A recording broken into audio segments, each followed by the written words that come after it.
মসজিদের মধ্যে ঢুকে নামাজ পড়া চলাকালীনই বাদ্যযন্ত্র দিয়ে ব্যান্ড বাজনা। ভারতের এই ভিডিও ঘিরে ক্ষোভে ফুঁসছেন মুসলিমরা। কিভাবে নামাজের সময় মসজিদের ভেতরেই এমন ঘটনা ঘটল, আর কেনই বা কোনো ব্যবস্থা নিল না স্থানীয় প্রশাসন? বিস্তারিত রিপোর্টে।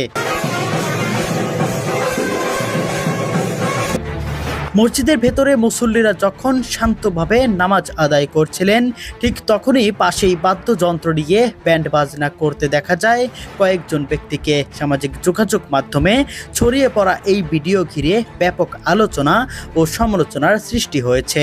দাবি করা হচ্ছে ঘটনাটি ভারতের একটি মসজিদেই ঘটেছে এবং এতে জড়িত ছিলেন হিন্দু সম্প্রদায়ের কয়েকজন ব্যক্তি।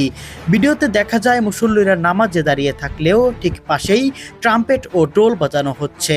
এই ঘটনায় ক্ষোভ প্রকাশ করেছে বহু মুসলিম নেটিজেন। তাদের অভিযোগ, ধর্মীয় স্থানের পবিত্রতা নষ্ট করার পরেও স্থানীয় প্রশাসনের পক্ষ থেকে এখনও দৃশ্যমান কোনো ব্যবস্থা নেওয়া হয়নি। অনেকেই বলছেন, ভারতে মুসলিমদের ধর্মীয় অনুভূতিতে আঘাতের ঘটনা দিন দিন বেড়েই চলেছে। যদিও